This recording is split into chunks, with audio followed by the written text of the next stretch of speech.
Hello, my name is Amber and I'm here to tell you how well I did in the Goodreads Summer Challenge and what I plan on reading for the Fall Challenge. So the Goodreads Challenges is something that they started doing towards the end of last year, which is on top of their read X amount of books in the year. Each challenge lasts a few months and gives you a series of achievements to collect through reading books that fit particular requirements. Some requirements are that you read a certain number of books, and some are that you read a book from a particular themed list that they have curated. So I'm going to go through what I read for the Summer Challenge, and then I'll tell you what I plan on reading for the Fall Challenge, telling you which prompt that each book fits as I go along.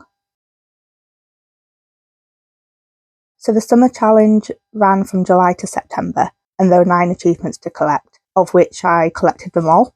The first 3 were easy for me, which were Page Turner, read 2 books, Speed Reader, read 3 books, and Book Boss, read 5 books.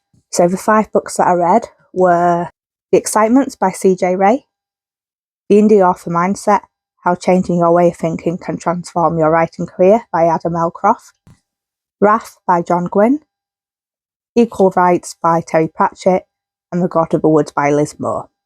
I managed to get this achievement on the 28th of July, so it didn't take me that long. The other achievements were a bit more specific and involved reading books from a list provided.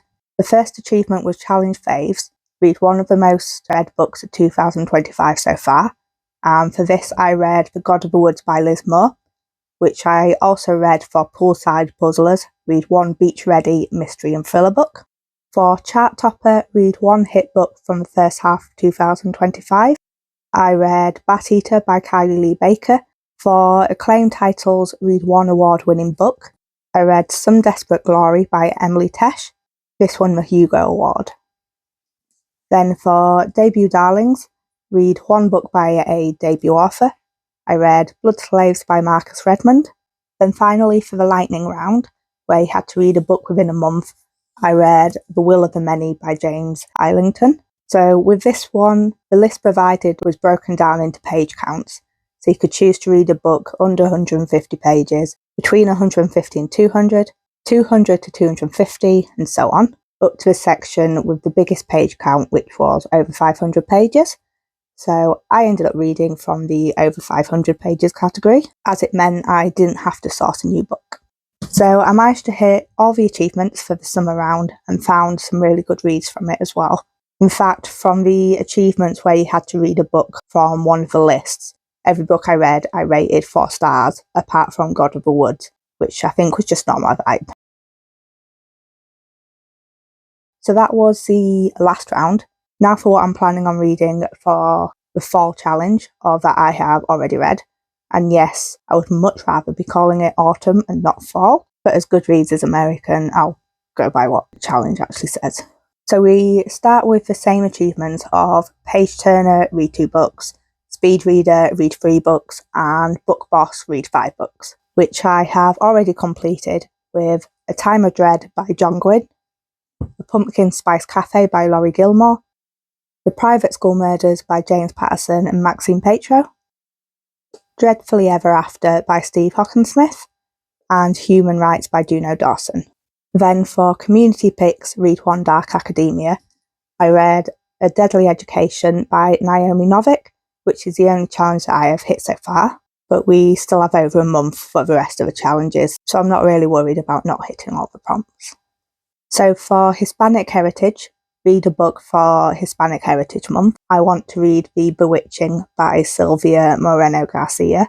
So I didn't own any books from this list that I hadn't already read, and when it came to picking one, I found that it was really difficult, as there was a lot I thought I would enjoy. But in the end, I chose The Bewitching, as previously I'd read Silver Nitrate by Silvia Moreno-Garcia, and I really enjoyed it, so I decided to choose an author that I already know I liked to increase the chance of me enjoying the book.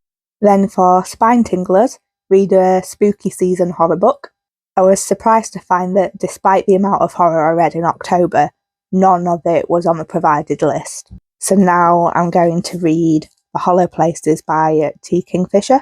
I have a few books by T. Kingfisher, but I've not actually read any yet, so hopefully I will like it. And I'll also like the other books, otherwise I've wasted my money, but there we go. For Heartwarmers, read one cozy read. I've chosen A Witch's Guide to Magical Innkeeping by Sangu Mandanna. So I believe that this is a companion novel to The Very Secret Society of Irregular Witches, which I read last year, I think. I gave that 5 stars, so I've got high hopes for this one. I think it's one where it's set in the same world, but it's not exactly linked to the previous book. Then for fiction faves, read one frequently shelved and highly rated fiction book from the past 10 years. I plan on reading My Dark Vanessa by Kate Elizabeth Russell, so I'm expecting to really enjoy this as well. Then for memorable memories, read one frequently shelved and highly rated memoir from the past 10 years. I plan on reading Sociopath by Patric. And Native Voices, read one book for Native American heritage. I'm going to read Terror at the Gates by Scarlett St. Clair. I really enjoyed her Hades and Persephone series, which I listened to an audiobook at the beginning of the year, so I've got high hopes for this one. And for bite-sized books, read one short or shortish book. I hope to read The Hounding by Zenobi Purvis. So this was another one where I didn't have any book on the list, but I had actually seen this book on Goodreads a few hours before and thought that it looked interesting, so this was a good excuse to read it.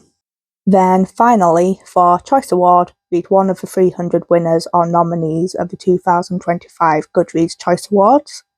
I'm also going to read The Hounding for this, as you can double up. So that is everything that I plan on reading for the Goodreads Fall Challenge. I've already read some books for this, and although earlier on this video I said I wasn't worried about hitting some of the prompts, now that I've actually just gone through everything and realising that we're now at the end of November, I might be starting to worry about it. I pretty much only do these challenges to open myself to new reads that I might not have picked up without the challenge. So how about everyone else? I don't actually think that I know anyone who's taking part in these challenges, but I'm sure you're out there somewhere. And if by some chance you are watching this video, then how are you finding these challenges? Are you enjoying them? Are they getting you to read outside your comfort zone? Let me know in the comments, and as usual, like this if you liked it, subscribe if you want to see more, and I will catch you in the next one.